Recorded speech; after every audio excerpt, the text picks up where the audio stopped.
Hi friends, welcome to my channel Aspirants Pro. Today current affairs April 9.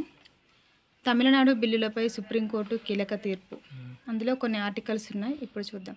Article 111 వచ్చేసి రాష్ట్రపతి ఆమోదిస్తేనే bill చట్టరూపంలోకి వస్తుంది. A bill become an act. Article 200 వచ్చేసి రాష్ట్ర assembly ఆమోదించిన తర్వాత ఆ బిల్ అనేది గవర్నర్ ఆమోదిస్తేనే చట్టరూపంలోకి వస్తుంది. ఆర్టికల్ 201 గవర్నర్ కొన్ని బిల్లులను ఆర్టికల్ 201 ఆధారంగా రాష్ట్రపతికి పంపిస్తాడు. ఆర్టికల్ 142 కంప్లీట్ జస్టిస్ సంపూర్ణ న్యాయం. ఏప్రిల్ 8న సుప్రీంకోర్టు ఆర్టికల్ 142ను ఉపయోగించింది. తమిళనాడు గవర్నర్ ఆర్ఎన్ రవి పంపిన 10 రాష్ట్ర బిల్లులపై సుప్రీంకోర్టు కీలక తీర్పును వెలువరించింది. శాసనసభ ఆమోదించిన బిల్లులను నిరవధికంగా పెండింగ్లో ఉంచడానికి సుప్రీంకోర్టు తప్పుబట్టి వాటికి తక్షణ అనుమతి ఇచ్చింది.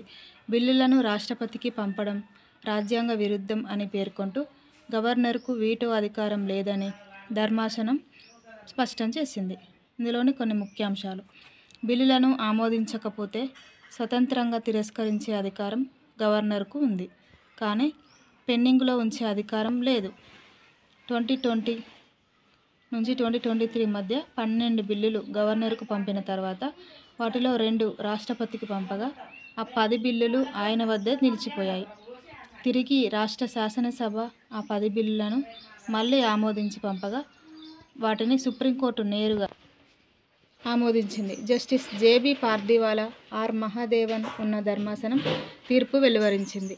గవర్నర్ పౌర ప్రభుత్వ వ్యవస్థలో తత్వవేత్త, మార్గదర్శకుడు, రాజ్యాంగ పరిరక్షకుడిగా వ్యవహరించాలన్న సూచనను కోర్టు స్పష్టం చేసింది. ఆర్టికల్ 200 భారత రాజ్యాంగంలో రాష్ట్ర శాసనసభ ఆమోదించిన బిల్లును గవర్నర్కు సమర్పించే విధానాన్ని వివరిస్తుంది.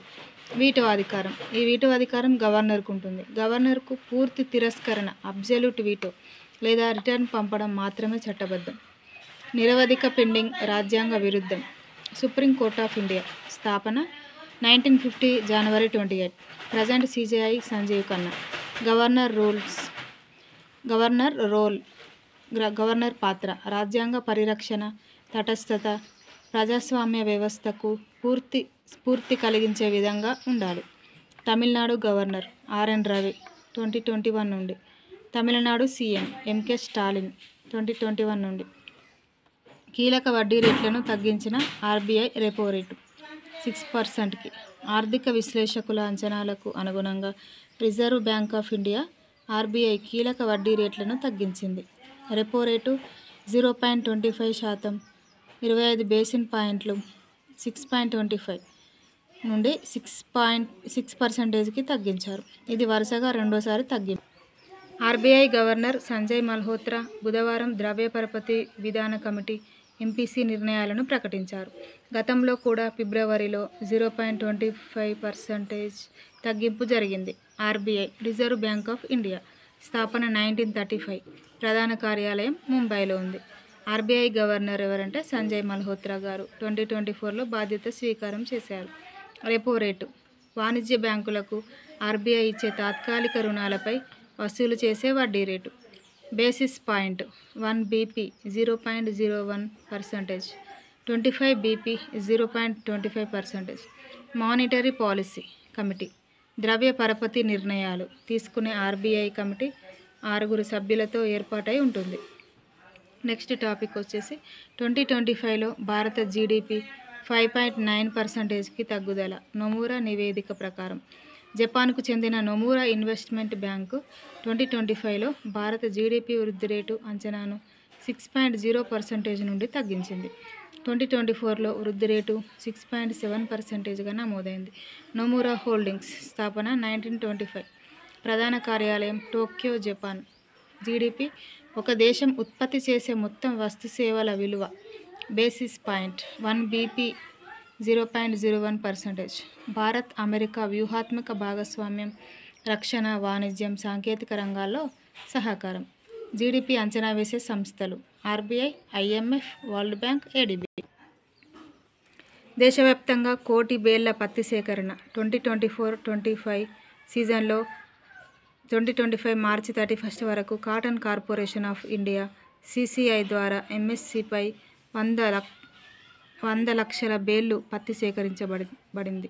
ఇందులో తెలంగాణ 40 లక్షల బేళ్లతో అగ్రస్థానంలో నిలిచింది. MSPపై పత్తి కొనుగోలులో తెలంగాణ అగ్రస్థానంలో. తెలంగాణ 40 లక్షల బేళ్లు, మహారాష్ట్ర 30 లక్షల బేళ్లు, గుజరాత్ 14 లక్షల బేళ్లు, కర్ణాటక 5 లక్షల బేళ్లు, మధ్యప్రదేశ్, ఆంధ్రప్రదేశ్ రెండూ కలిపి 4 లక్షల బేళ్లు. Next topic CCI cotton corporation of India 1970లో కేంద్రం నవీ ముంబై కేంద్ర ప్రభుత్వ సంస్థ. MSP మినిమం సపోర్ట్ ప్రైస్ రైతుల ఉత్పత్తులకు కనీస ధరకైనా భద్రత కల్పించేందుకు కేంద్రం నిర్ణయించే మద్దతు ధర. పత్తి, కాటన్, ఖరీఫ్ పంట. భారతదేశం పత్తి ఉత్పత్తిలో ప్రపంచంలో 2వ స్థానంలో ఉంది. తెలంగాణ పత్తి సాగుకు దేశంలో ప్రముఖ రాష్ట్రం. ప్రధానంగా వరంగల్, ఆదిలాబాద్, మహబూబ్ నగర్ జిల్లాలో విస్తారంగా సాగు. పత్తి బేళ్లు. ఒక బేలు సుమారు 170 కిలోల పత్తి. నెక్స్ట్ టాపిక్ వచ్చేసి ఐక్యరాజ్య సమితి ఇసార్కు భారత్ ఎన్నిక. ISAR international standards of accounting and reporting. భారతదేశం 2025 నుండి 2027 కాలానికి ఐక్యరాజ్య సమితి ఇసార్కు ఎన్నిక అయింది. ఇసార్ పదవీ కాలం సాధారణంగా 3 సంవత్సరాల గడువు ఐక్యరాజ్య సమితి నియామకాల వ్యవస్థకు అనుగుణంగా ఉంటుంది. నెక్స్ట్ టాపిక్ ఫిలిప్పైన్స్లో మౌంట్ కన్లవన్ అగ్నిపర్వతం. ఫిలిప్పీన్స్లోని క్రియాశీల మౌంట్ కన్లవన్ అగ్నిపర్వతం భారీగా 4000 మీటర్ల ఎత్తులో బూడిదను వెలువరించింది. గత కొన్ని నెలలలో ఇది 2వ పెద్ద అగ్నిపర్వత విస్ఫోటనం.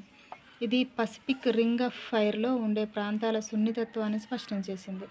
నెక్స్ట్ టాపిక్ దేశంలోని తొలి climate change station Jammu Kashmir. ఇది ఉదంపూర్లో ప్రారంభమవుతుంది.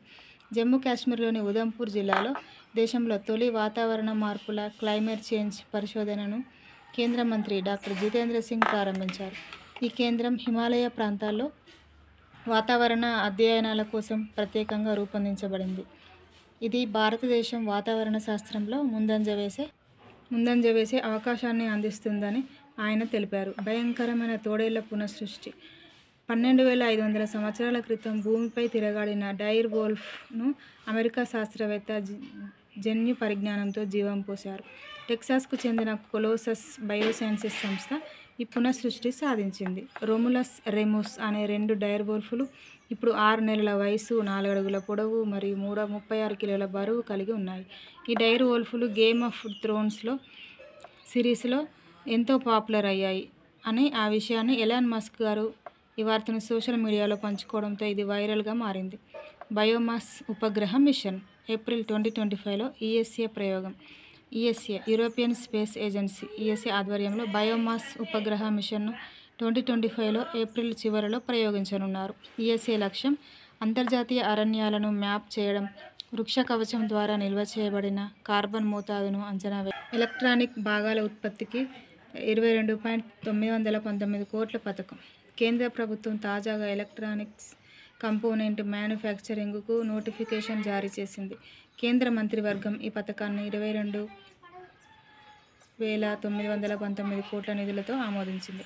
ఎలక్ట్రానిక్స్ అండ్ IT మంత్రిత్వ శాఖ MeitY స్థాపన 2016. ప్రస్తుత మంత్రి అశ్విని వైష్ణవ్. ఆత్మనిర్భర్ భారత్ అభియాన్ 2020లో ప్రారంభమైంది. నెక్స్ట్ టాపిక్ హర్యానా పోలీస్ నియామకాల్లో అగ్నివీరులకు 20% రిజర్వేషన్. హర్యానా ముఖ్యమంత్రి నయాబ్ సింగ్ సైని కీలక నిర్ణయం తీసుకున్నారు. అగ్నిపథ్ స్కీమ్ కింద అగ్నివీరులకు హర్యానా పోలీసు ఉద్యోగాల్లో 20% రిజర్వేషన్ ప్రకటించారు. ఈ నిర్ణయంతో హర్యానా రాష్ట్రం అగ్నివీరులకు కోటా కల్పించిన దేశంలోనే తొలి రాష్ట్రంగా నిలిచింది. అగ్నిపథ్ స్కీమ్ 2022లో ప్రారంభమైంది. భారత సాయుధ దళాల్లో చాలా కాలానికి కాకుండా 4 సంవత్సరాల సర్వీస్ కోసం యువతను నియమించేందుకు రూపొందించిన కేంద్ర ప్రభుత్వ పథకం అగ్నివీరులు. అగ్నిపథ్ పథకం ద్వారా సైన్యంలో చేరిన యువతకి ఈ పేరు. ప్రస్తుత హర్యానా సీఎం నయాబ్ సింగ్ సైని 2024 నాటికి. హర్యానా ఏర్పాటు తేదీ నవంబర్ 1, 1966. హర్యానా రాజధాని చండీగఢ్. నెక్స్ట్ టాపిక్ నివేశక్ దీదీ 2వ దశ ప్రారంభానికి IEPFA, IPPB మధ్య ఒప్పందం. తేదీ ఏప్రిల్ 8, 2025. స్థలం న్యూఢిల్లీలో. కార్పొరేట్ వ్యవహారాల మంత్రిత్వ శాఖకి చెందిన investor education and protection fund authority IEPFA మరియు India post payment bank IPPB Niveshak Didi కార్యక్రమం 2వ దశ ప్రారంభానికి ఒప్పందంపై సంతకాలు చేశాయి. Next topic India skills accelerator MSDE and world economic forum సంయుక్త ప్రాజెక్ట్ స్థాపన. MSDE ministry of skill development and entrepreneurship స్థాపన. 2014 కేంద్రం నైపుణ్య శిక్షణ వృత్తి విద్యా ఉపాధిపై దృష్టి. Next topic city key of honour 2025 April 7న భారత రాష్ట్రపతి శ్రీ ద్రౌపది ముర్ము గారికి పోర్చుగల్లోని లిస్బన్ నగరం మేయర్ చేత సిటీ కీ ఆఫ్ హానర్ పురస్కారం లిస్బన్ సిటీ హాల్లో జరిగిన వేడుకలో ప్రదానం చేయబడింది. భారత రాష్ట్రపతి ద్రౌపది ముర్ము పదవిలోకి వచ్చిన తేదీ జూలై 25, 2022. తొలి ఆదివాసీ మహిళా రాష్ట్రపతి. పోర్చుగల్ రాజధాని Lisbon, currency euro. City key of honour గౌరవనీయులైన వ్యక్తుల కోసం నగర పాలకులు అందించే ఆత్మీయత మరియు అంతర్జాతీయ సౌహార్దపు గుర్తింపుగా ఇచ్చే పురస్కారం. హార్ట్ ల్యాంప్ అంతర్జాతీయ బుకర్ బహుమతికి ఎంపికైన తొలి కన్నడ రచన ఇది. కర్ణాటకకు చెందిన రచయిత, కార్యకర్త, న్యాయవాది భాను ముష్తాక్ రచించిన హార్ట్ ల్యాంప్ కథా సంపుటి 2025 అంతర్జాతీయ బుకర్ ప్రైజ్కు షార్ట్ లిస్ట్ అయింది. ఈ రచన కన్నడ నుండి ఇంగ్లీష్కు దీప బాస్తి అనువదించారు. అంతర్జాతీయ బుకర్ బహుమతి ఇంగ్లీష్లోకి అనువదించబడిన ఉత్తమ రచనకు ఏటా ఇచ్చే అంతర్జాతీయ సాహిత్య పురస్కారం. Booker Prize Foundation London, UK కేంద్రంగా పనిచేసే సంస్థ. భారత పురస్కార గ్రహీత Geetanjali Shree 2022 tomb of sand Hindi.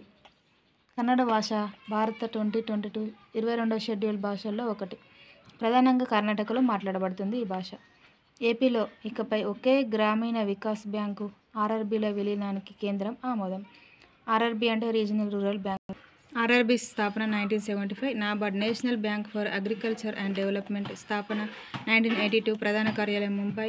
గ్రామీణ వికాస్ బ్యాంకు లక్ష్యం రైతులకు, స్వయం ఉపాధిదారులకు, చిన్న వ్యాపారులకు అందుబాటు లోన్లు, డిపాజిట్ సేవలు అందించడం.